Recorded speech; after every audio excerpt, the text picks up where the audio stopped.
Kailangan namin ng pera, mga papa. Ang larong Pinoy na Pinoy, nasa Bingo Plus na. Ang bagong Pinoy Drop Ball. Naka-livestream anytime, anywhere. Sa 5 pesos lang, makakalaro ka na, may new player bonus pa. Pwedeng-pwede ka manalo ng limpak-limpak na premyo. Isn't it amazing? Isn't it exciting? Isn't it? Kaya download the app or play through bingoplus.com now. Ito po si Ingo. At kasama pa rin natin si Tristan Ting. Yan, welcome mga papa na naman. Dito na naman tayo sa Tatayhood. So, Ingo, ano yung kinukwento mo kanina yung napanood mo na ano? Na anime? Oo, sa Netflix. Meron ako napanood kasi, ang pangalan ng anime ay Kaiju Number 8. Tapos talagang naka-relate ako sa kanya kasi napaluha pa nga ako eh. Kasi ang kwento ko, bida kasi doon is isang 30-something-year-old na guy. Tapos 3 beses yata siya nag-take ng ng Monster Hunter examination or basta Mm. parang gano'n. Tapos 2 beses, alam ko nag-fail siya or 3 beses siya nag-fail.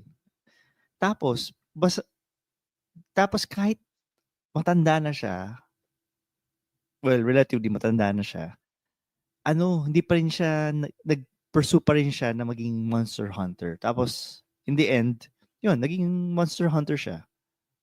Naging Kaya monster na rin nga siya, di ba? oo, kaya talagang yun yung sa anime talaga madami kang matututunan. Like ito, hindi pa talaga huli ang lahat. Tama. Saktong-sakto nga yun sa sinabi mo, Ingo, dito sa ano natin, sa Saktong-sakto. episode na. Oo, dito sa Ayos, episode natin ngayon na kasi di ba, yung last episode natin, di ba, the early years of parenting. Oo. 'Di ba? Kung na sinasabi natin napakaimportante niyang early years matter, na 'yan yung Hmm. pundasyon. Pero yun nga, siyempre sa mga ibang nakikinig nung Tatayud, isipin nila, ilang taon na yung anak ko? 10 na yung anak ko, eh. Yung Oo. pinag-uusapan ninyo pagka 2 years old, 3 years old. So, baka huli na yung lahat, baka hindi ko na wala na akong magagawa kasi sinasabi nga nila 'di ba pagka 7 na-develop na daw yung utak, may mga habits na daw yung mga bata. So, parang ang gusto lang siguro natin ngayong pag-usapan, hindi naman ano, hindi pa huli yung lahat. Kasi alam mo lagi ko yan ako personally, tinatanong ko lagi sa sarili ko yan na parang, huli na ba yung lahat para sa'kin para maging mas mabuti akong magulang sa panganay ko? Kasi Hmm. yung panganay ko yan yung nakatikim ng lahat ng ano ko, ng kademonyohan ko bilang magulang, eh. Hindi ko pa kasi alam, eh. Wala kang experience, wala kang pasensya. So, O yun. ayun nga, buti nga na-mention mo 'yan. Kasi siguro diyan pumapasok yung doubt tsaka yung guilt mo, on parenting, especially nung earlier years. Kasi siyempre yung nasabi mo nga, dahil nga bagong magulang ka, hindi mo alam kung ano ba yung gagawin mo. Kumbaga sa isang driver, medyo hindi mo kabisado yung Yung yung ruta daan 'no, o yung yung ruta. ruta. Kaya minsan mag-Waze ka o kaya magtatanong ka sa mga tambay sa labas. Tapos malamang ngayon, Tristan, yung anak mo, 'di ba, teenager na kamo. Oo, 13 na yung anak ko. Oo, 13 na. Tapos, nakukuwento mo dati na mas relax kayo sa upbringing ng inyong bunso. So, Mm. parang kaya iba yung behavior ng bunso tsaka sa panganay. Kasi ang nakita niyo din difference is, yun nga, dahil lax ka, tapos yung panganay niyo is yun nga, nakatikim ng paggalit sa'yo. Malamang ikaw ba, natanong mo ba sa sarili mo na, kaya kaya ko pa bang balikan itong panganay ko? Kaya ko pa bang mag-reconnect dito? Kasi 13 years old na siya, 10 years old na siya, eh. Actually, siguro for the past, 2 years, tinatanong ko yan sa sarili ko, papaano pa ba akong makakaano, um, Makakabawi. makakabawi? Oo. 'Di ba Oo. dati kinukuwento ko, ang way ko ng pambawi, yung binibili ko siya. Oo, yung guilt, Binibilihan guilt. ko ng mga Oo, bibilang ko ng mga kung ano-ano. Kasi yun yung guilt ko, eh, na parang Oo. hindi ko alam papaano kong babawi, hindi ko alam papaano kong ire-rewire yung sarili ko. Well, ire-rewire yung anak ko Hmm. na maging komportable siya sa'kin and all. Ang hindi ko nare-realize ang ginagawa ko, nire-rewire ko yung sarili ko. Tsaka eto siguro sasabihin ko lang din siguro sa mga papa, sa mga nakikinig sa'tin. Hindi naman 'to ano, eh, yung parenting mako-compare din naman natin 'to sa ano, eh, sa yung uso ngayon yung mga running-running 'di ba, running-running club 'di ba? Oo, Strava, Strava. Kumpara mo 'to sa ano, sa mga running-running na 'yan, na yung parenting hindi naman siya sprint, hindi siya Hmm. bilisan tumakbo or pabilisan na matutunan mo na lahat. Ano 'to, it's more of a marathon. Na Oo. na kahit minsan nasa gitna ka na ng takbuhan, puwede ka pa ring humabol para itama yung direksyon mo. Ayan yung parang naging mentality ko, eh. So Pero Tristan ano, teka lang, hmm, mag-ano muna tayo, mag-stay muna tayo dito sa doubt, dun sa oo, doubt tsaka guilt of parenting.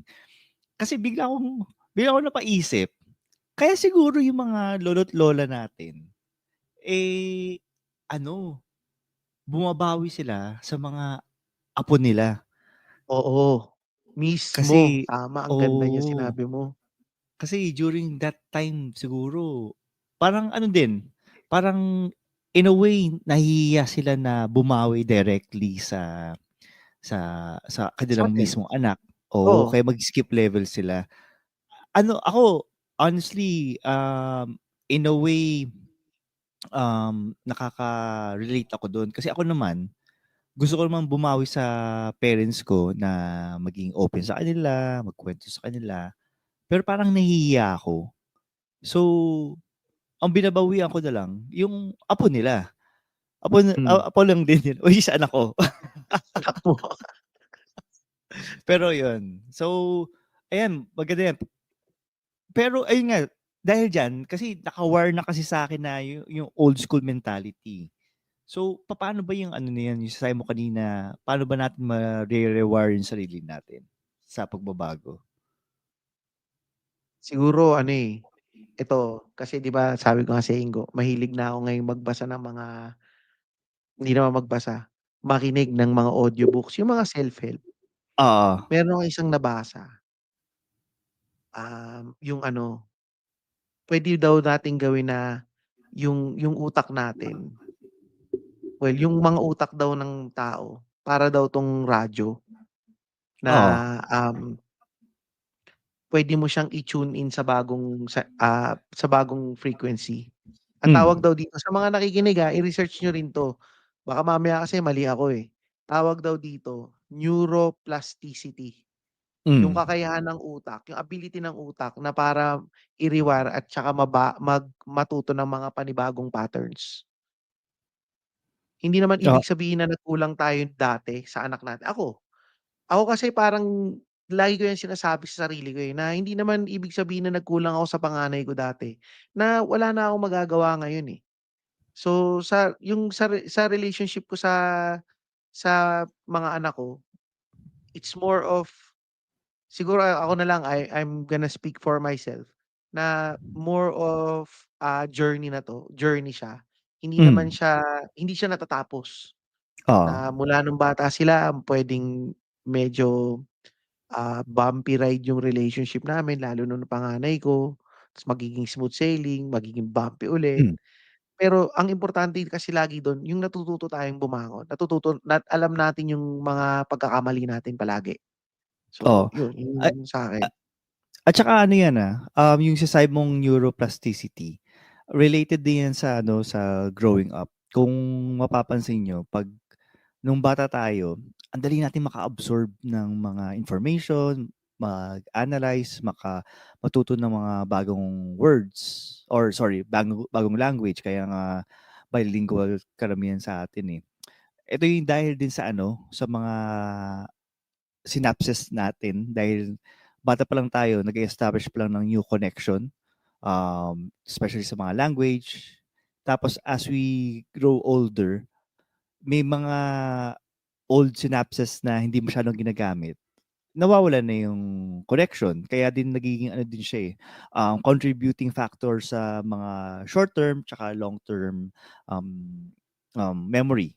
Kaya din importante din 'to kasi sort of kapag meron kang bagong natutunan or especially 'pag meron kang ni-reward o meron kang isang habit na hindi mo ginagawa ta's ginawa mo siya, nakakatulong din 'to sa ano, kumbaga pag-exercise ng iyong utak. Parang practice 'no, parang Oo, yun ba parang yung parang practice. nagiging muscle memory siya sa'yo 'no? Oo, naging panibagong muscle sa'yo, yun. Yun pa, oo nga. Yun nga actually 'di ba dati nakwento ko sa'yo yung nagkaproblema ako sa anak ko. Pero siyempre hindi ko na Oo, ikukuwento dito medyo personal siya, eh. oo. Yung dati, Hmm. um, ano, eh, hindi ko alam kung papaano siyang Yung kakausapin, eh. oo, Hindi kasi ko alam paano bago, eh, iko-confront, eh. bagong Bago, experience lahat. yun. Tapos nung una 'di binawalan ko, sabi ba, okey hindi na. Tapos nung lumaon, eto inulit pa din.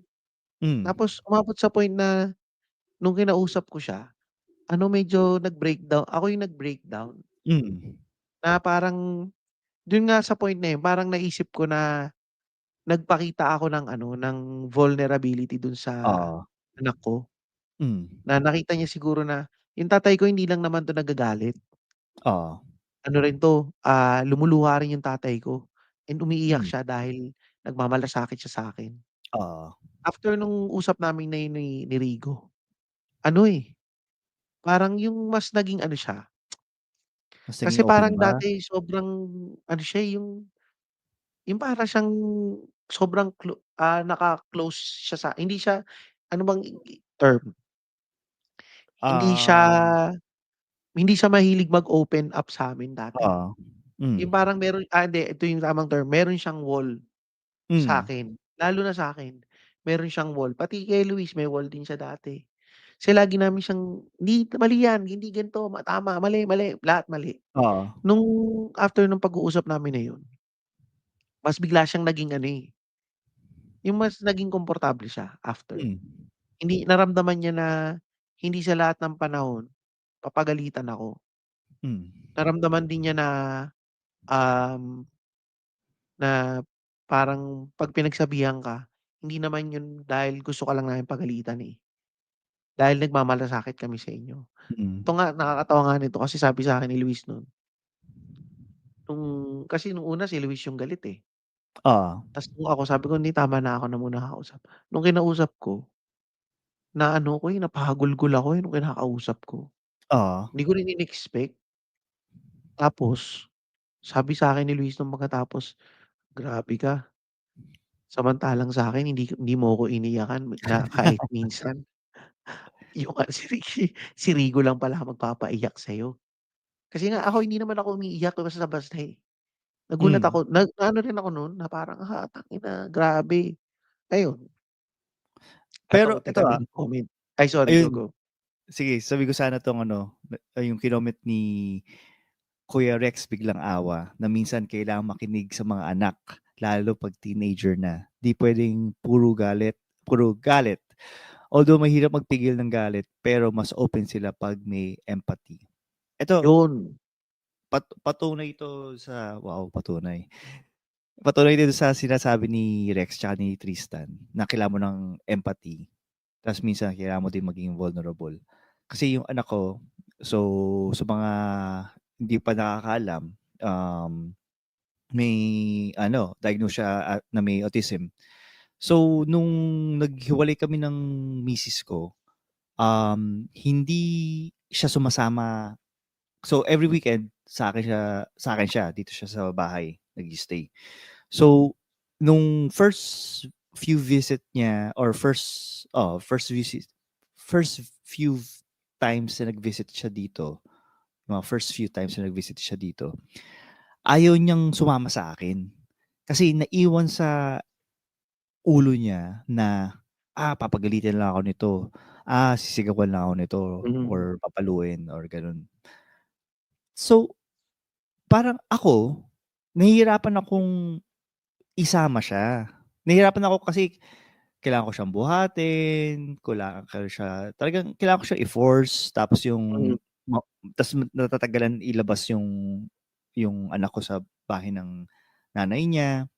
So, just like Tristan, nung nag-i-stay na dito yung ano, yung anak ko, medyo binago ko kung paano ako makitungo sa anak ko. So, di ko na siya masyadong pinapagalitan, kalmado na lang ako. Tapos, kunyari, may mga gusto niya siyang gawin, di ko muna siyang pipigilan sa ginagawa niya. Kumbaga parang may slow transition kami na, sasabihan ko siya in a few hours, we'll be doing this, we'll be doing that. So, para hindi siya mabigla. So, through time din, mga siguro ilang years na din yun, mga 2 years ago, 3 years ago. Ngayon, okay na siya. Siya na lang magbubukas ng pintuan ng kotse, tapos papasok siya, tapos bumabay na siya sa nanay niya. Tapos yun, alis na kami, wala nang pilitan. Dati ba hindi talaga sumasama si Sis Wen? Hindi talaga susama. Umiiyak Talaga? yun. Saghahabulan Ay pa na kami sa kalsada.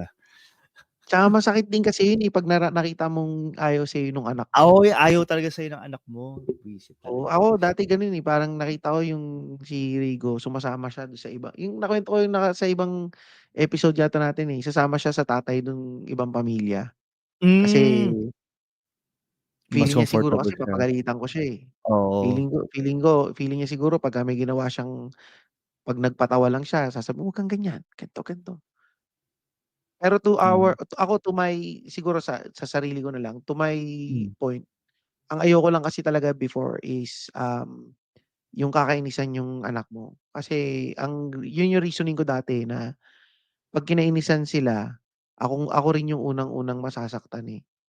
Pero Oo. yun nga, at what expense? At the expense of your relationship with your kids? Dahil lang ayaw mo lang may masabi yung ibang tao, ang Oo. maaano yung relasyon mo sa anak mo, eh, puwede ba bang magbura dito sa Tatayhood? Hindi na kasi hindi na 'to 30, 40 podcast, eh. So, hindi na ako magmumura dito. Hindi, totoo kasi parang may mga ibang tao na maraming sinasabi tungkol sa anak mo na ganito yan, ganito yan, ganito yan. Ako Hmm. nape-pressure ako sa gano'n dati. And kaya nga nakatikim ng matinding paghahagupit sa'kin si Rigoy kasi parang ayoko lang may masabi ibang tao. So Masyado so akong nga naging pleaser. so ngayon, hindi ka na nagpapa-pressure sa masasabi ng ibang tao? Hindi, 'pag may sabihin, "Hindi sila kumakain ng kanin." Sabihin ko, "Hindi, keto sila, eh." Ano, Wow! At dahil Tristan, hindi tayo nagpapa-pressure din sa masasabi ng ibang tao. Magtrabaho muna tayo. oo nga, tama. Ang daling mag-cash in, maglaro at withdraw, kaya sumama na. Tara na't mag-bingo. Pero Ganda ayun, naman sorry. wag maganda din ng ito yung ating anyway. Pero maganda yung sinabi mo, Tristan, na parang nag-reconnect ka sa iyong panganay. Tapos, siyempre, in-acknowledge mo din na hindi ka perfect. Ako, hindi din ako perfect, obviously. May sigawan na nangyayari during yung early days of parenting. Minsan din, so sobrang busy natin sa trabaho, nagkukulang din tayo sa time nila makipaglaro or even yung makipagkwentuhan lang or makipagharutan lang sa Mm, kanila. Um, Tapos minsan din hindi natin alam na may problema para sila, sabihin lang natin na, may nagbubully pala sa kanila o kaya ayaw pala nila ng luto mo, masasarap pala yung luto ng nanay naalala ko nila. pala. Sorry, Oo, sige, go. Go. May naalala pero kasi ako bigla. Sige, sige lang. ayan, pero ang at least ito sa case ng mga kwento natin, well, ang mahalaga kasi, yung pag-repair or subukan natin na may gawin about dun sa underlying issue. Oo, Kaya ayun, so as long as we acknowledge na mali tayo, merong chance talaga na meron tayong magawa para pero itama yun nga ito. alam mo ang hirap nun, yung aaminin mo na mali ka. Well, Mm. sa mga parents natin 'di ba, hindi naman sila umaamin na mali sila, eh. Pero Oo, makita nga oo. kagaya ng isang episode natin yung Tahimik na Pagmamahal ba yung episode na yun? Oo, Ay hindi, tahimik na yung Anak Proud Ako Sa'yo. Sana proud ako sa sarili o basta yung tungkol sa hindi tayo masyadong expressive pagdating sa gano'n. oo, Pero ito naalala ko kasi bigla, oo. may Ano yung naalala mo? habang may yung kagaya sa gaya nung sinabi mo nga, yung, nagkukulang tayo sa attention ta's Oo, hindi natin naiintindihan yung mga anak natin. Kasi may isang beses yung kay Rocco naman, yung bunso ko naman, kukuwento, parang ang kuwento yata hindi ko na matandaan ano yung kuwento, pero yung kuwento niya kasi something na hindi maganda, hmm, nangyari sa school. oo. Ta's ang naisagot ko lang habang nagda-drive kasi parang zone out ako, or nakikinig Ah, yata ako ng podcast nun, oo, okey. ta's nagkukuwento siya. Ta's ang nasagot ko dun sa kuwento niya, sabi ko, "Oh, that's good." Sabi Okey. tapos yung anak ko, yung bunso ko medyo parang ako yun, kino-call out niya 'pag may mali, Sabi niya, "What do Oo, you mean that's good? okey. I was telling you na ganito yung nangyari sa school, ganito, ganito. What's good about that?" Oo. Siyempre ako napahiya naman ako. Sabi ko, okey, I didn't hear you." So yun. Minsan nga busy tayo parang ako sa case ko, busy ako makinig ng podcast, busy ako Oo. makinig ng The Broden Podcast siguro. 'Yan pakinggan ninyo 'yan. Pero wag niyong kakalimutan yung anak ninyo 'pag nakikinig kayo. Kaya ginawa ko na ngayon pagka nasa kotse kami ta's kasama ko yung mga anak ko, hindi na ako nakikinig ng podcast. Kumbaga pinapatugtog ko kung ano yung gusto nilang mga tugtog na Hmm. palaging, Thomas the Tank Engine coming along. So, puro Disney? Thomas and Friends yung ano namin, tugtog sa kotse ngayon. Thomas and Friends, okey. Akala ko Oo, Disney. hindi Thomas and Friends na.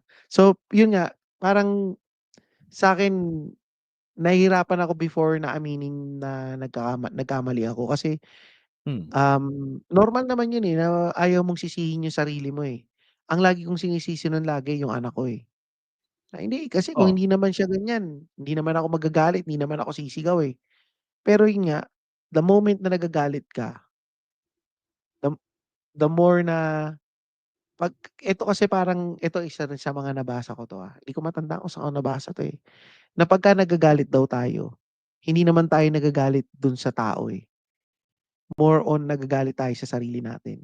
Ako yun yung nare-realize ko, na pagka may nakikita ako na 'pag nagagalit ako sa anak ko, more on mas nagagalit pala ako sa sarili ko.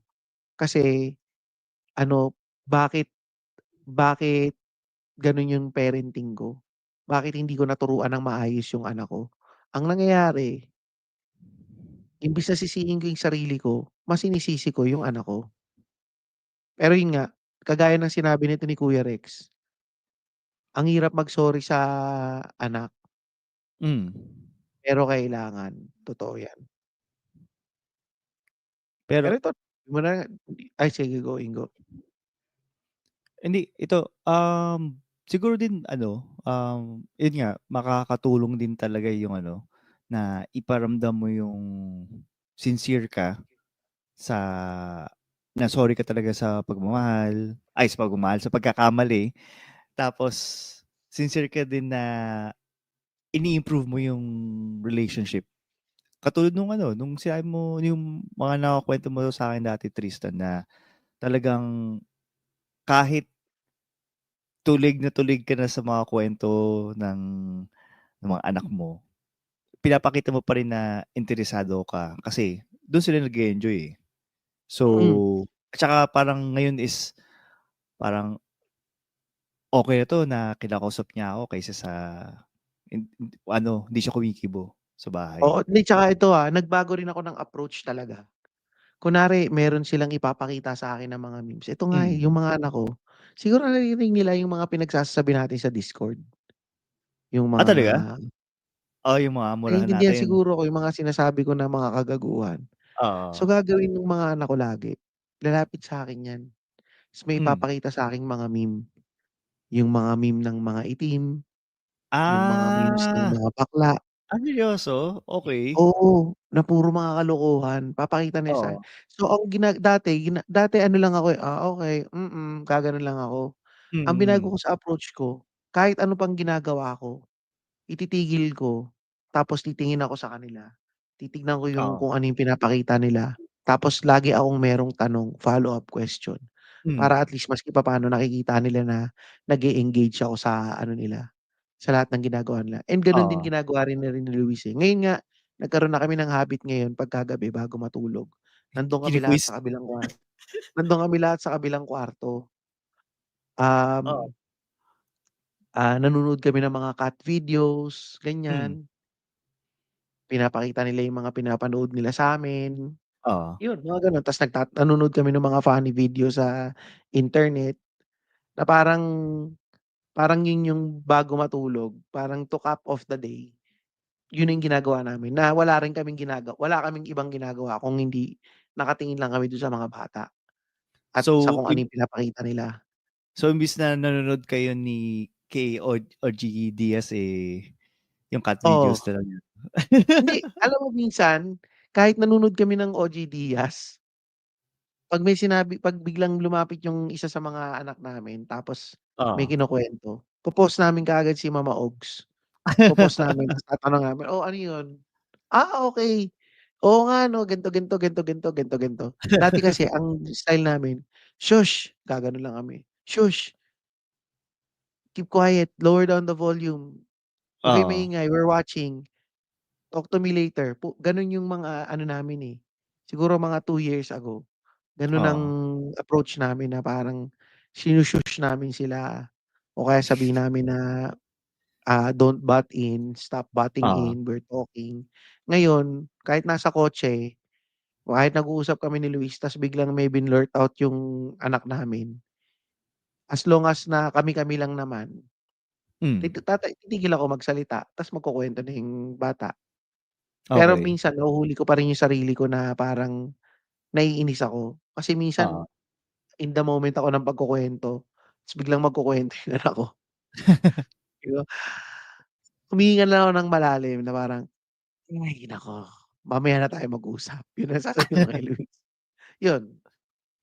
Ayun kaya ano, mga papa, yung ang pagre-repair sa relasyon ay parang pag-aayos sa bahay, yan kitang-kita naman na hindi mo naman kailangan tibagin lahat lahat. Minsan kailangan mo lang naman ng ano, Volcasil sa bubong o kaya konting pintura sa mga bagay na medyo na wear and tear. Tsaka pero ang siguro pinaka-ano naman diyan, eh, importante diyan, eh, continuous pa rin yung pag-aalaga sa bahay. Not necessarily kailangan yung i-patch yung lahat, pero kasama na din diyan yung hygiene, like yung paglilinis para Maintenance kumbaga may ano. maintenance 'yan, Tama, tama. mismo.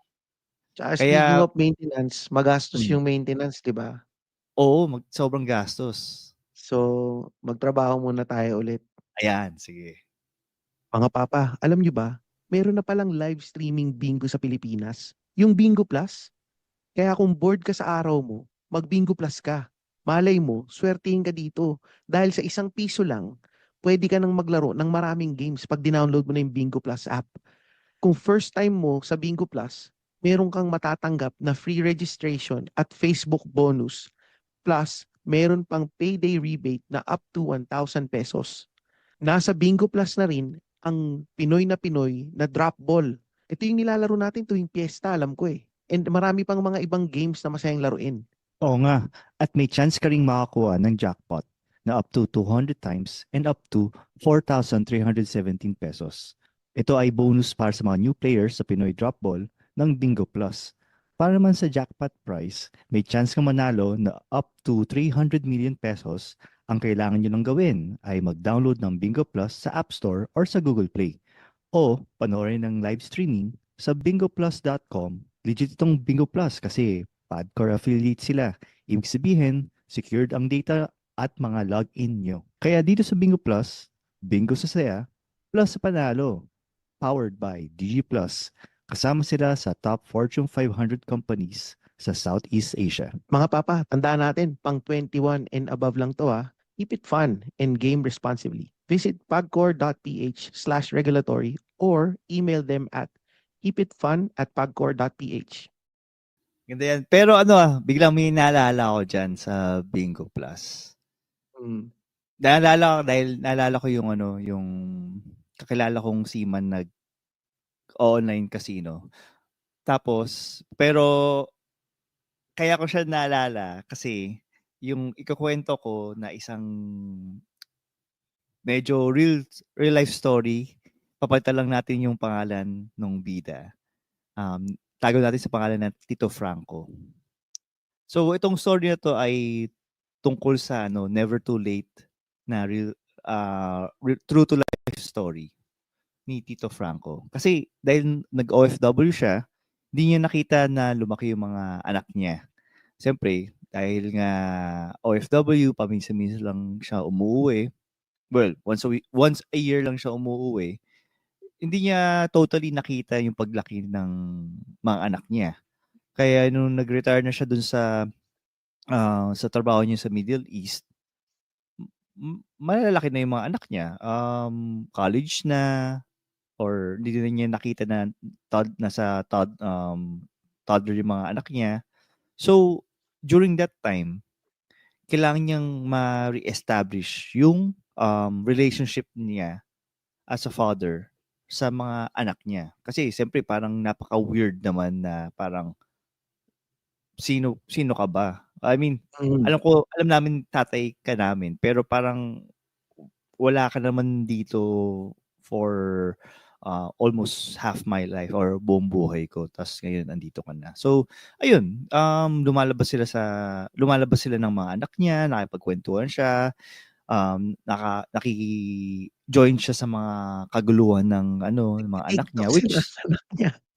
nagti-TikTok Nagti-TikTok sila, sila ng oo. anak niya, oh, 'di ba? Nagti-TikTok sila ng panganay niya. So, ayun, Nagti-TikTok sila. Nakakatawa, nakaka nakakatawa. nakakatuwa nga, nakakatuwa. Kaya yun talaga yung yun talaga yung sign talaga na hindi pa talaga huli ang lahat. Sa yung si Tito Franco nag-guest sa'min yan, kung hindi pa ninyo napapakinggan, kung gusto ninyong mapakinggan din yung episode niya, nasa yan, episode 13 ng Tatayhood. Mm. Yan, yung title niyan, OFW Tatay Stories featuring Tito Franco. Maganda Oo. yung kwento niya ni Tito Franco, pakinggan ninyo yan.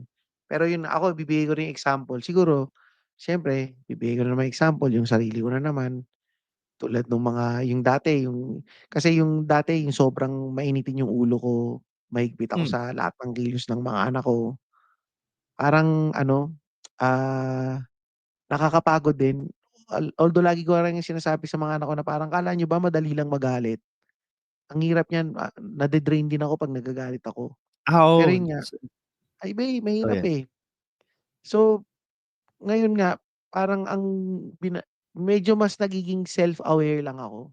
Kagaya nung Hmm. sinabi natin kanina na, kailangan mo lang naman aminin na may pagkakamali ka, eh. Hindi ka naman laging tama, eh, na laging may ibang way naman, laging mas may magandang way naman.